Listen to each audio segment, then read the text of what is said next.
বাবার বাড়িতে যাব আর বেশি দিন হাতে নেই, তো মনটা খুবই ভালো। সকাল সকাল উঠে আমার সাংসারিক কাজকর্মগুলো শুরু করে দিয়েছি। তো দিন শেষে যে এরকম একটা খবর আসবে বুঝতেও পারিনি। এই যে আমি যখন আর কি ভিডিওটা করছি তখনও বুঝিনি যে আমার জন্য এরকম একটা খবর আর কি অপেক্ষা করছে। আসসালামু আলাইকুম, আমি পাপিয়া সাভার থেকে বলছি। পাপিয়া পিয়া ব্লগে আবারও একবার সবাইকে ওয়েলকাম করছি।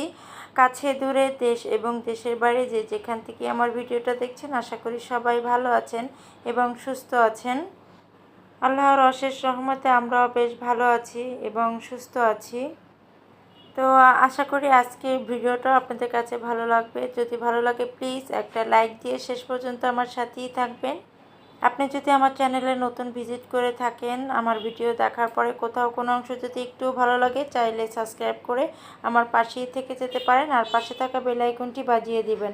আর এই কাজটা যদি আগে থেকেই করে থাকেন, আপনাকে অসংখ্য ধন্যবাদ।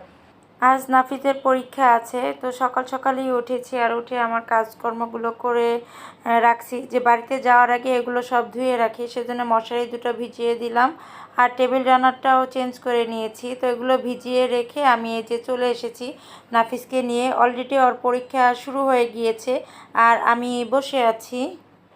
তো স্কুল চলাকালীন অবস্থায় ওকে স্কুলে দিয়ে কিন্তু আমি চলে যাই, কখনো আর কি বসে থাকি না। তো পরীক্ষা দেখে আর কি বসে আছি, পরীক্ষা শেষ হবে একবারে ওকে নিয়ে বাসায় আসব। তো বাসায় এসে দেখি আর কি মুরগি নিয়ে এসেছে। তো অফ ক্যামেরায় আমি মুরগিটা কেটে আর কি ধুয়ে ঝরা দিয়ে রেখেছিলাম। তো এখন আর কি বক্সে রেখে দিচ্ছি, কারণ আমার ঈদের পরেই যেহেতু বাসায় গেস্ট আসবে, সেজন্য আর কি বাজারটা করিয়ে আমি সব কিছু গুছিয়ে রেখে যাচ্ছি। আসলে বাসায় কোনো গেস্ট আসলে তখন বাজার নিয়ে এসে কাটা কোটা এটা কিন্তু ঝামেলা। আগে থেকে রেডি করে যদি থাকে ফ্রিজে, শুধু নামাবো আর রান্না করব আর মেহমানদারি করব, এটাই আমার হলো গিয়ে কথা। তো মেহমান থাকলে কিন্তু আমার তেমন কোনো কাজকর্ম করতে ভালো লাগে না। ঝটপট রান্না করে তাদের সাথে বসে গল্প করব, সময় কাটাবো, এভাবে মেহমানের সাথে সময়টা কাটাবো। আমার সেটা ভালো লাগে যে মেহমান আসবে, তারপরে বাজার করব, সেগুলো গুছাবো। তো তাদের কিন্তু তেমন একটা সময় দেওয়া যায় না, সেজন্য আমি আগে থেকে সব কিছু গুছিয়ে আর কি রেখে যাচ্ছি। আর হাতে একদম সময় নাই। আমি আর কি 13 তারিখে যেহেতু যাব, সেজন্য আর কি বাজারগুলো একটু লেট করে নিয়ে এসেছি। আর বেশি দিন কোনো কিন্তু ফ্রিজে কোনো জিনিস থাকলে কিন্তু সেটা খেতেও ভালো লাগে না। তো এখানে আর কি 3টা মুরগি ছিল, আমি তার থেকে অল্প একটু মাংস আর কি ভাবছি ওদের জন্য আর কি ঝটপট একটু বিরিয়ানি রান্না করে দেই। আর তেমন কিছু আর কি রান্না করার সময় ছিল না যে এটাই করে দেই, এখন রান্না করতে গেলে আমার অনেকটাই দেরি হয়ে যাবে। তো এই যে ঝটপট আর কি সংক্ষেপে বিরিয়ানিটা রান্না করা হয়ে গিয়েছে। আসলে অফ ক্যামেরায় সব কিছু করেছি, অনেক দেরি হয়ে গেছে, তাই সম্পূর্ণ আপনাদের সাথে শেয়ার করতে পারিনি। আর এখন এই যে মাংসগুলো আমি রেখে দিচ্ছি। তো এই কাজ সব কিছু করার পরে আর কি যেহেতু ভয়েসটা আমি পরে দিচ্ছি, আজকে আপনাদের সাথে ভিডিও শেয়ার করার আমার একদমই ইচ্ছে ছিল না, কারণ মনটা হঠাৎ করে এত খারাপ হয়ে গিয়েছে। তো কী কারণে খারাপ হয়ে গিয়েছে সেটাই আপনাদের সাথে শেয়ার করব। তো মেহেরিমার আম্মু আমাকে ফোন দিয়েছে, তো আমি কেবলই একটু আর কি বিছানা যে শুয়েছিলাম, মানে খারাপ লাগছিল যে এত কাজ করার পরে আর কি একটু রেস্ট নিচ্ছিলাম।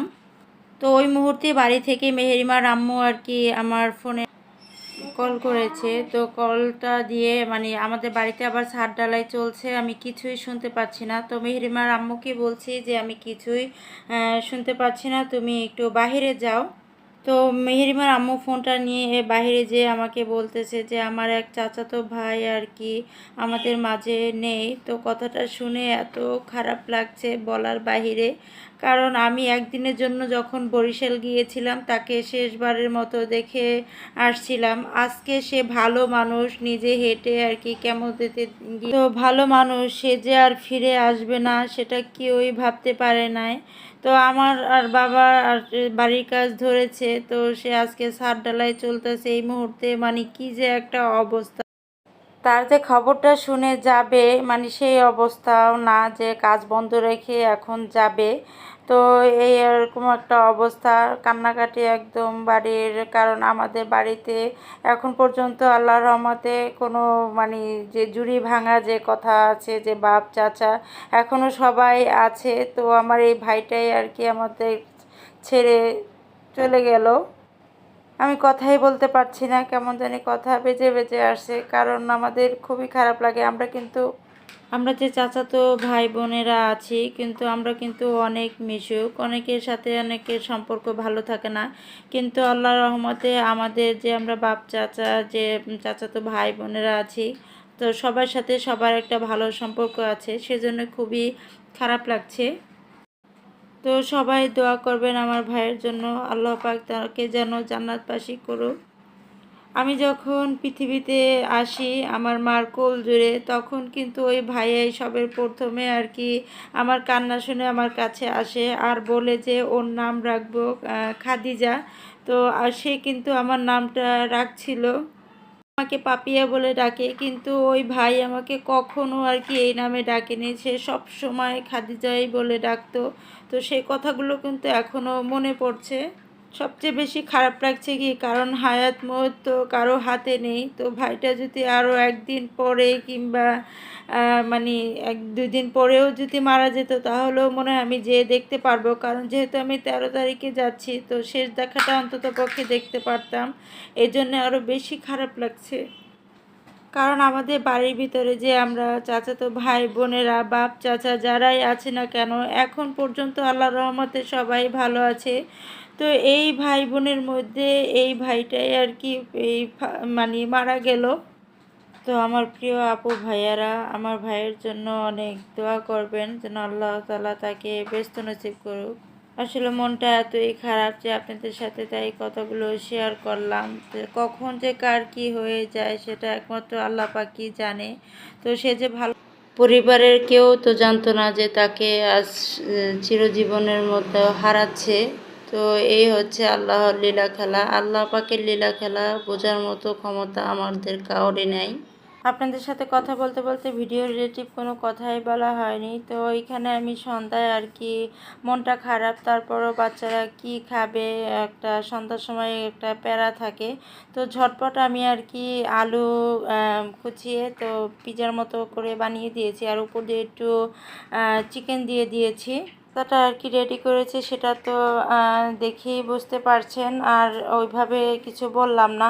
আর কতগুলো কাঁচামরিচ নিয়ে এসেছে, তো সেগুলোর বোটা ছাড়িয়ে আমি ফ্রিজে রেখে যাব।